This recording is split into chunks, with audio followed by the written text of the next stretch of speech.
Hey there, sports fans. I'm Dennis Ray, the Lupang sports reporter for the Philippine Daily Inquirer. Today's Sports IQ, we will be joined by one of the big men being groomed for the 2023 FIBA World Cup, AJ Edu.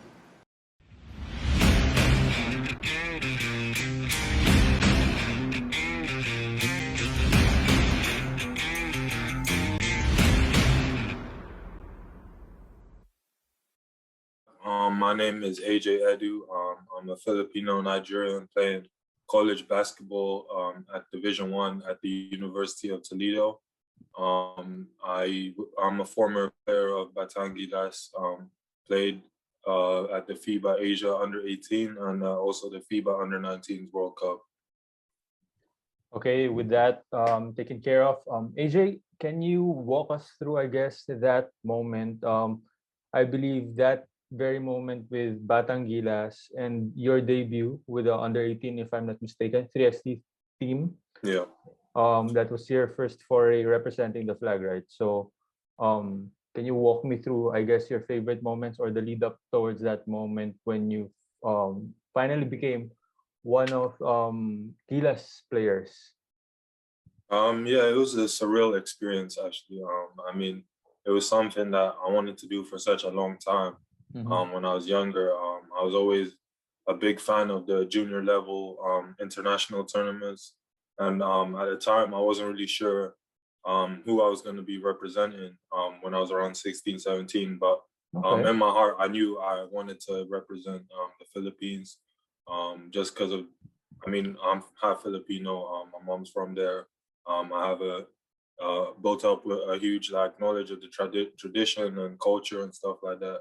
And also just because of the passion that they show for basketball, I always wanted to be a part of that. I mean, I'm someone who on the court, I like to play with a lot of passion and a lot of heart. So, I mean, that's something that resided with me quite a lot. So, I mean, when the opportunity finally came and they gave me the jerseys and I see my name at the back of it and then I see the Philippines at the front of it, it was really an amazing moment. And then to step on the court as well, I was playing with Juan, Encho, and Ryan. It was an amazing experience. It's something I will never forget for sure. How did you get in contact with the basketball leadership here? I mean, were you scouted prior to the game, prior to being recruited? Interestingly enough, it was actually my mom who reached out to I believe it was Andrew, one of the people in the management here. Sir Andrew Tan. So, yeah. So yeah, it was my mom who reached out, and that's where they started to look into me a bit more and saw my ability and the fact that I had a Filipino passport since I was young. So from there, it just opened up all the doors and opportunities. So were you able to visit the Philippines prior to that arrangement with Mr. Tan? Or yeah. So I mean, I've been to the Philippines when I was really young, when I was like 2, 3 years old, with my mom. Really young, man. I barely remember that, but I went over there again. The next time I went over was when I was 15. That was to meet everyone in the Gilas program. Meet all the coaches, meet all the management and stuff like that. And then we arranged, I guess, from there where we basically set in stone that I was going to be part of Batang Gilas going forward. And the next opportunity that came was the 3x3. Fast forward to what you're doing right now. Again, for those who are not yet aware of who AJ is, he is one of the members of the youth team back in the couple of years ago. They competed in the World Cup in Greece, right, AJ? And he's currently playing in Division 1 NCAA. So, AJ, you were able to play in your rookie year, right, before hurting your knee in the World Cup representing the Philippines. So, pretty sure that's a tough ordeal for anybody to deal with, athlete or not, hurting your knee and then aggravating it and hurting another would sure put a mental strain to anybody. So can you, I guess, if you don't mind, walk us through the process of getting back on your feet? Yeah, so I mean, obviously, when that injury first happened, it was a tough moment for me. My coach was actually my coach here at the University of Toledo was there watching the tournament. Oh. And yeah, he was there in Greece watching it, so he's seen it happen in first person. And as soon as it wasn't long after the injury, like he flew with me back to the States. And there's been like it's just been really great over here in terms of they had doctors basically ready. When I got back, it wasn't long before I had surgery, and after I had surgery, they have a great like recovery team, like a physiotherapist. They had a physiotherapist that worked with me, and she did an amazing job with that recovery. So that process was around like it was meant to be a 9-month process with the ACL. Unfortunately, it was cut short with all the COVID stuff that happened. So Okay. that last like 3 months of my recovery, I had to kind of do by myself, which wasn't ideal, but we managed to get that done. And then so yeah, I came back from that. I felt really good. I was practicing and stuff like that. Felt really good going into the season, and then obviously had another knee injury in only the second game, which was my meniscus injury. And again, that was tough to take. But I mean, again, I know I have a great team around me, the same physiotherapist helped me recover through ACL, has helped me recover through the meniscus, and I feel great right now. Yeah, I feel excited for the season to come. I said the other day that I'm fully recovered now. So I have the whole summer just to work out properly and prepare for the season coming up. So how are you? I mean, mobility wise, have you been able to run full sprints now and leap the way you used to back right now? Yeah. Yeah, athletically, I feel really good. Like I feel like I can jump pretty much the same level. Feel like I can move the same level. Obviously, there's a little bit of rust. Like when I played 3v3 the other day, I could feel the rust a little bit. But I mean, that's what the summer is for. I have the whole summer Yeah. to practice and to get rid of that rust. So yeah, I feel great. I've been covering pro basketball here at home for a couple of years now, and one thing that I've noticed with athletes who are getting injured is that they, aside from taking time off from the game, as they recover, they use that time as for introspection, and then um, to get this certain appreciation of the game, because you are a bit removed from the game, so you get to observe a lot of the nuances that most of the ones who play don't really catch because they're inside the game. So were you able to do that too when you were still recovering? Yeah, for sure. I mean, when you're not playing and when you're sitting on the sideline, you get a different perspective on the game. And I was doing that for 2 seasons basically. So yeah, definitely, I looked at it at a different aspect as well, and I tried to gain knowledge from like my coaches and stuff, in what to look for when I look at basketball in a different way. So I feel like in general my IQ has built up just because of looking at basketball in a different way. And I think my appreciation for the game as well. I mean, I feel like I mean, I don't think I ever took it for granted, but for sure, I will never take it for granted.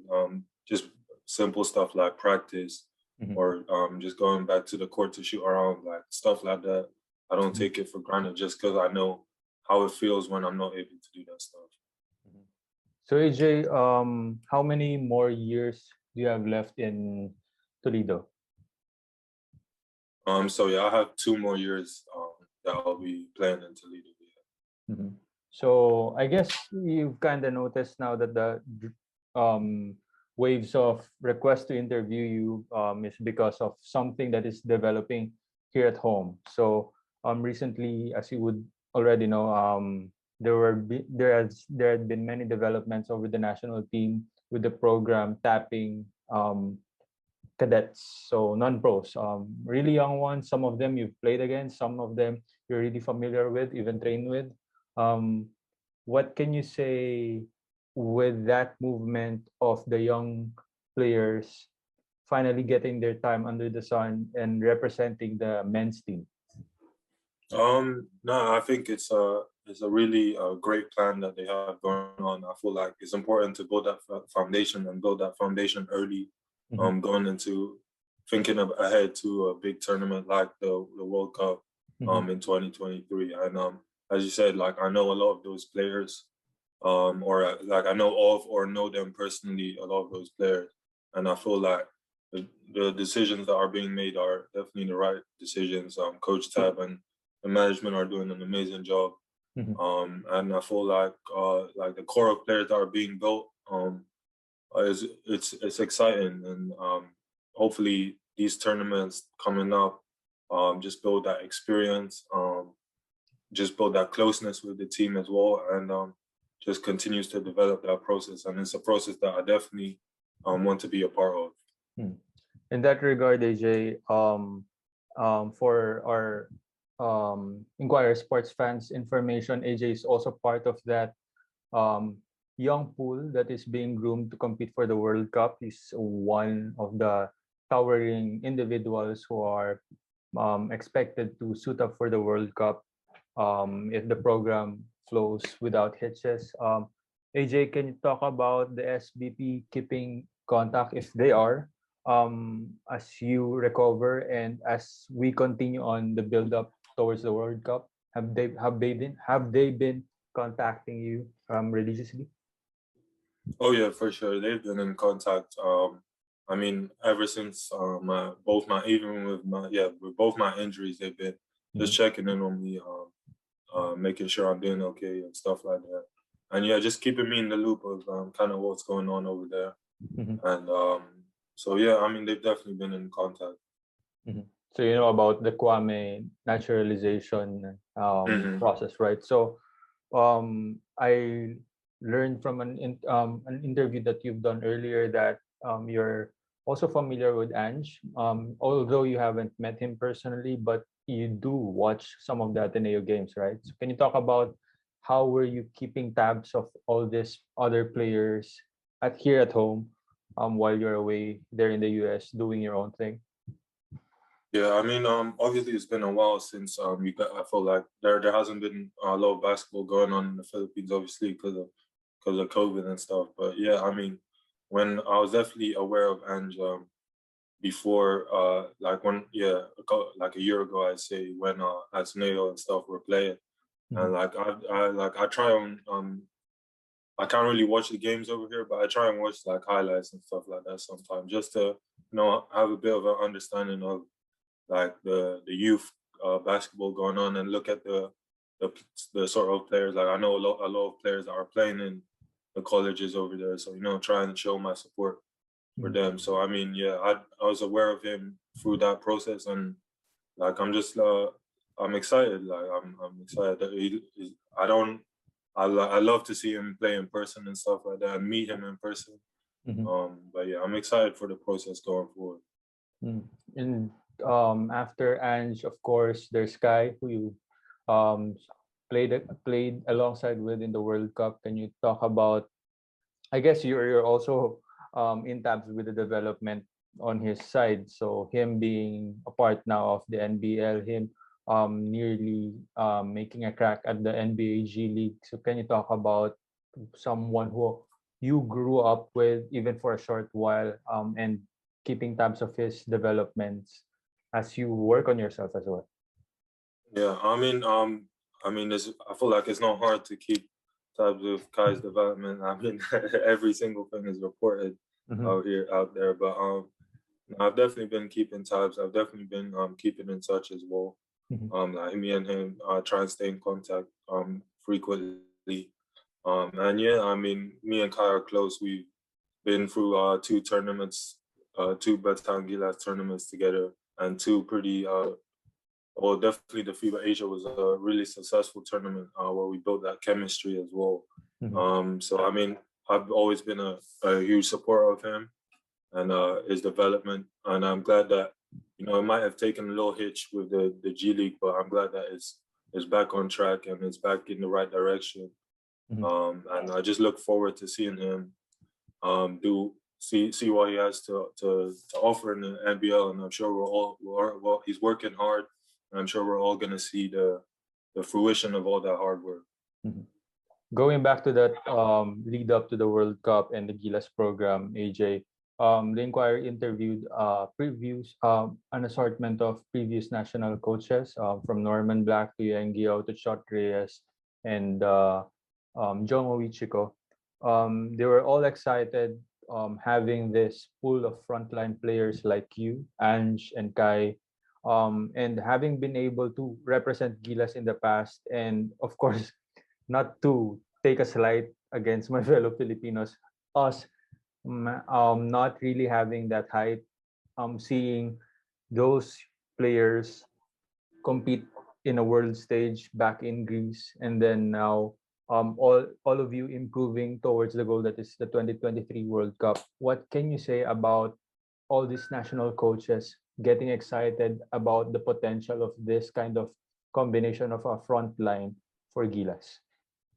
I mean, I think they have a right to be excited. I mean, all the fans I know are definitely excited, and us as players are excited as well.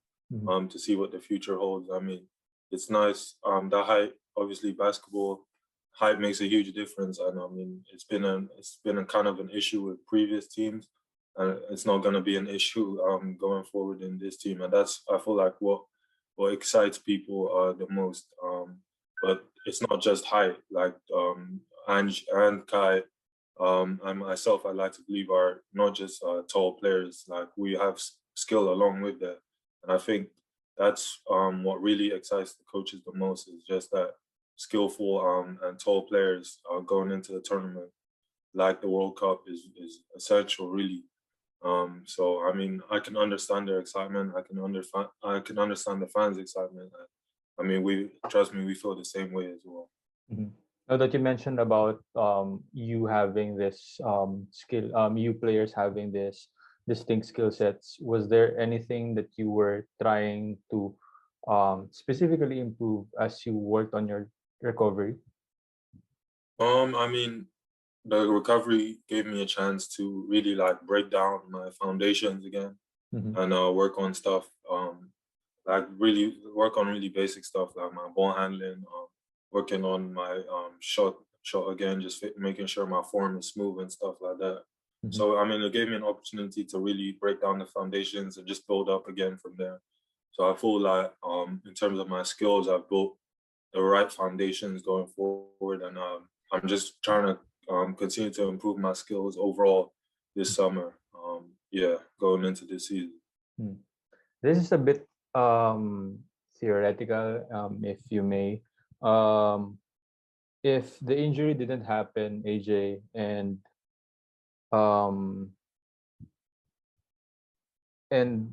you're still being called up to represent Gilas, I know you would say yes, but just to indulge your fans out there, man.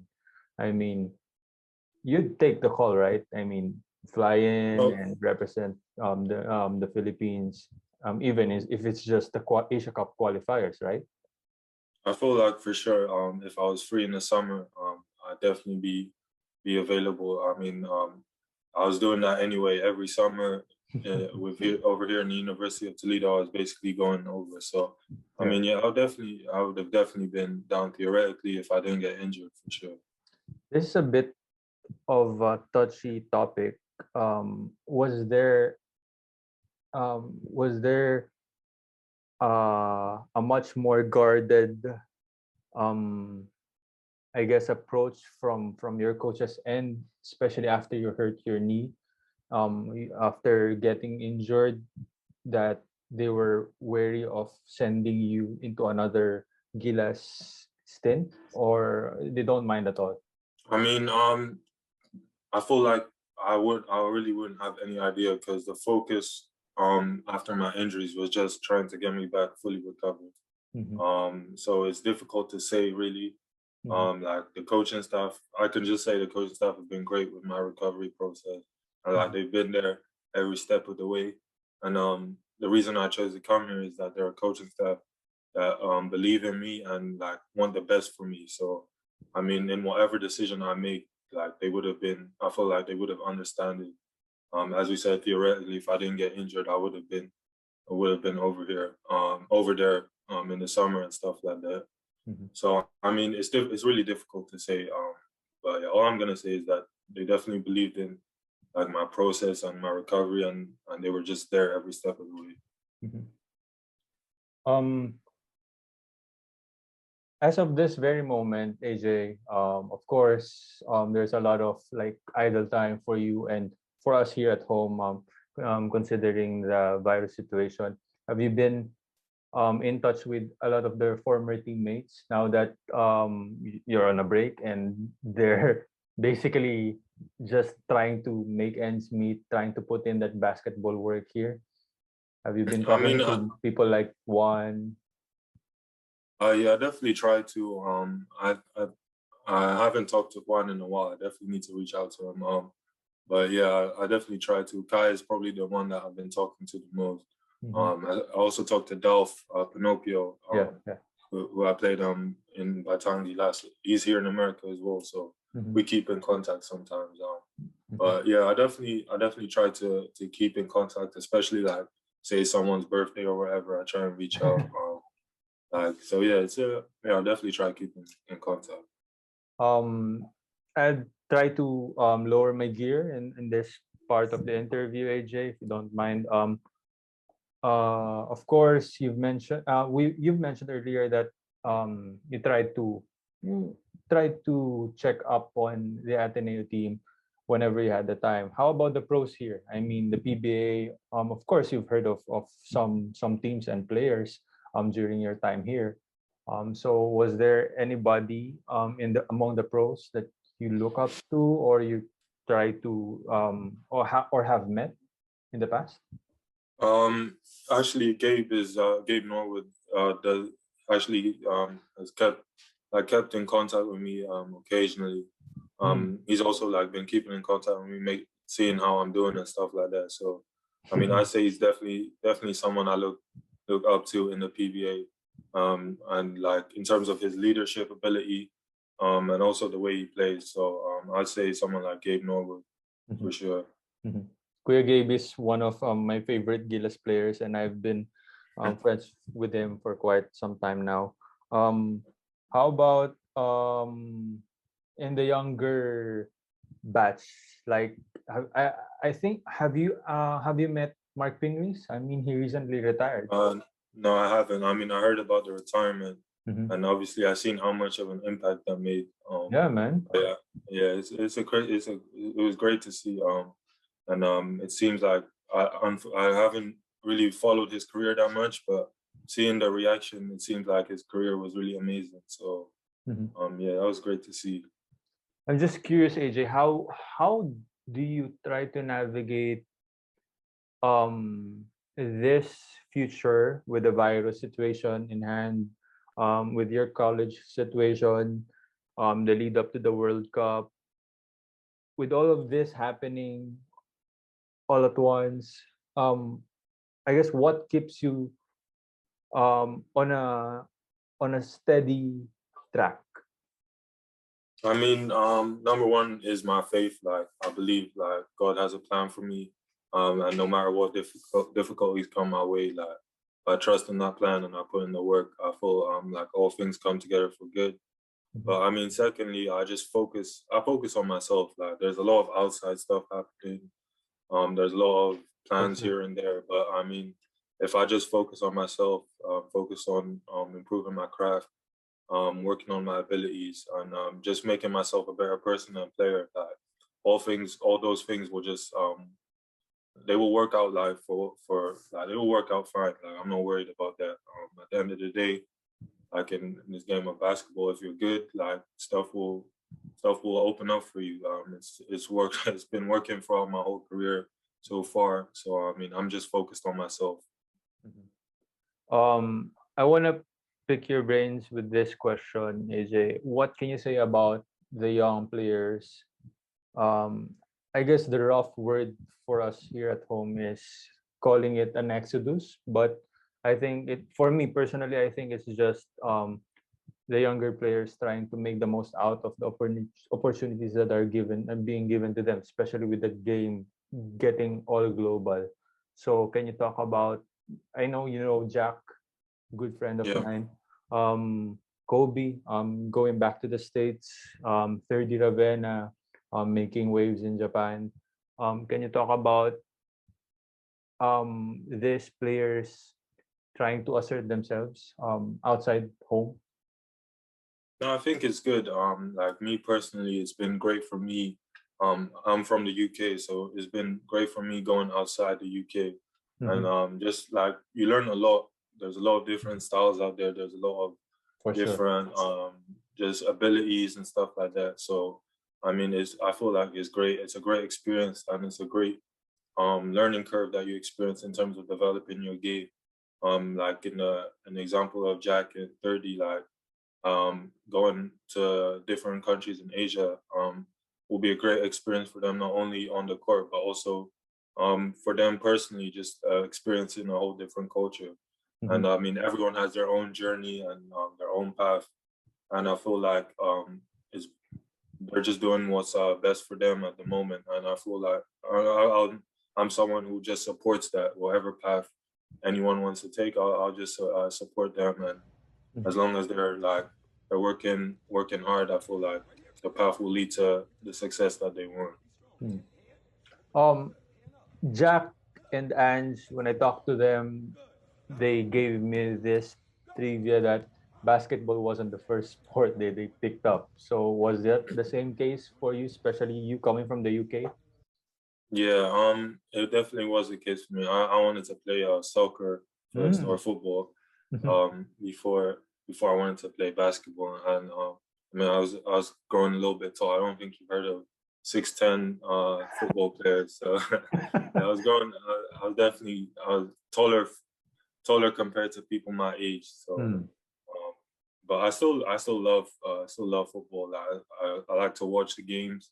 And I like to play like for fun sometimes with my friends and stuff like that. So, but yeah, it was football. At what age did you start playing basketball, man? I started playing at 7. Wow. Yeah. Have pretty you? early.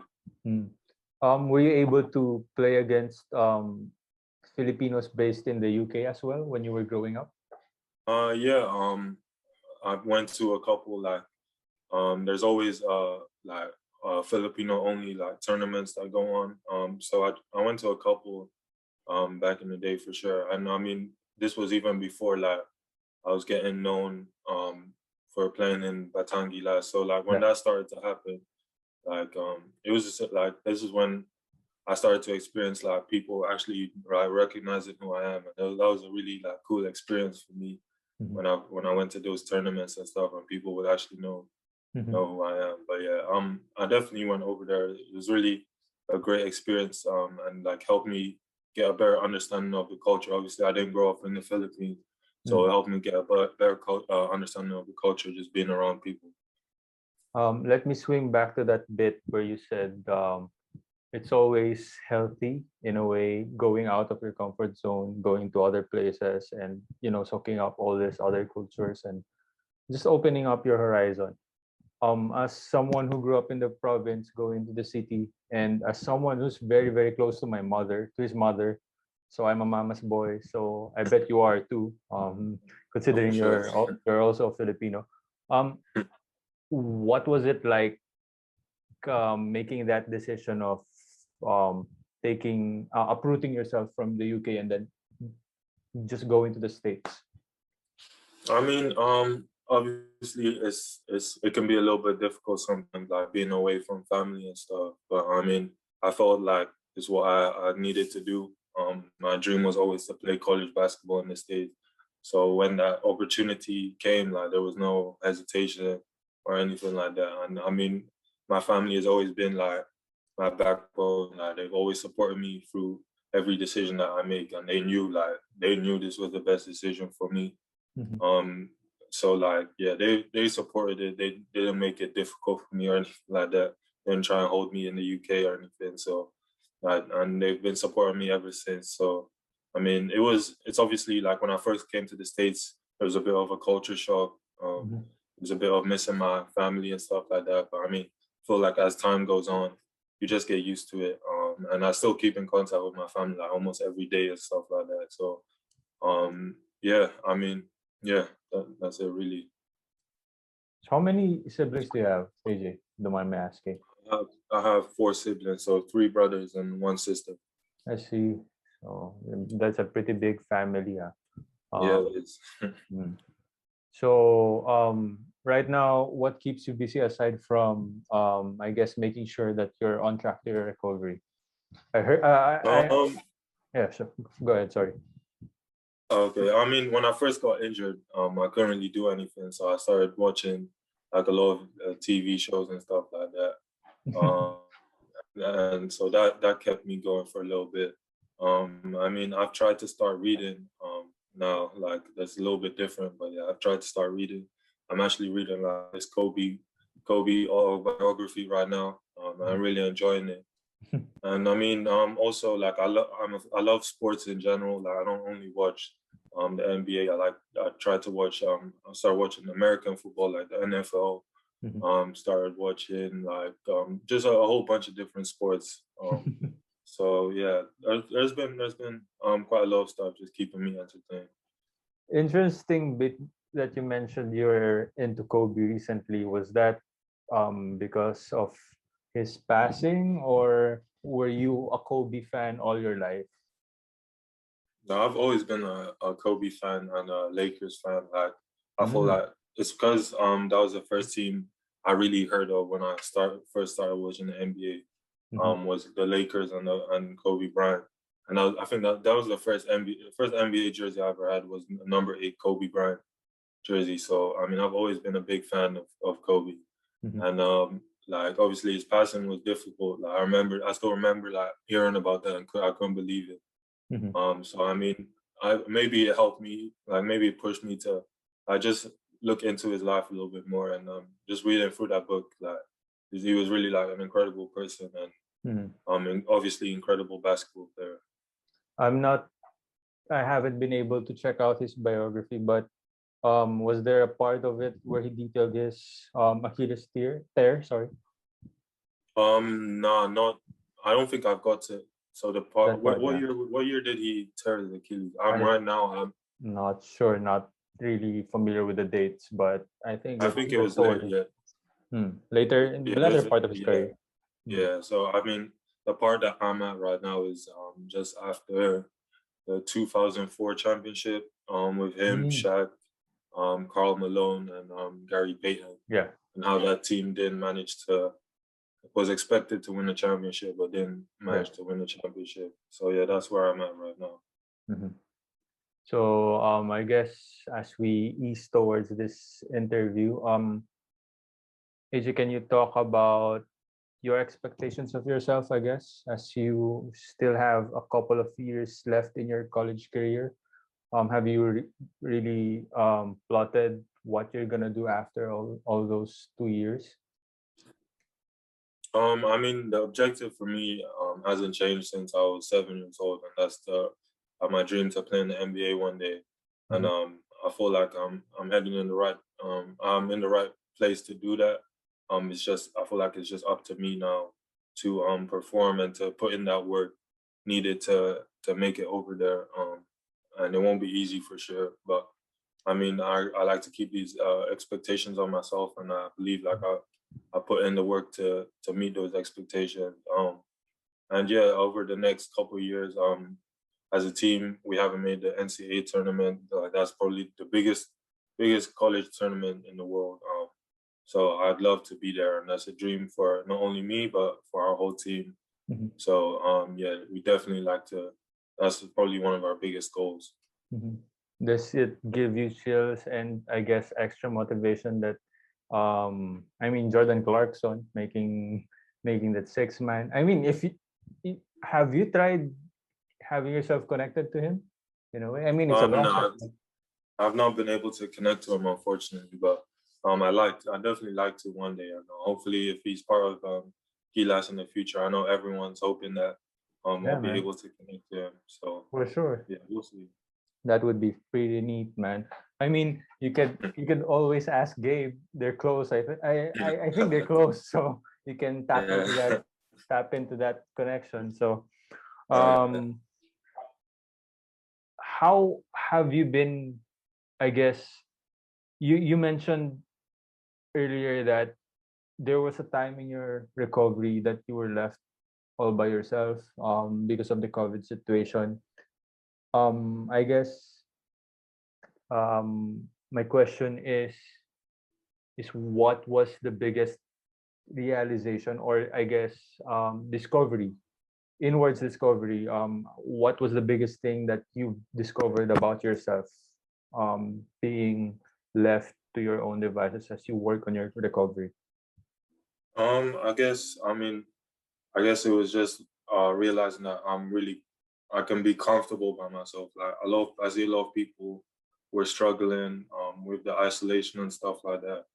For me, like it wasn't too much of an issue.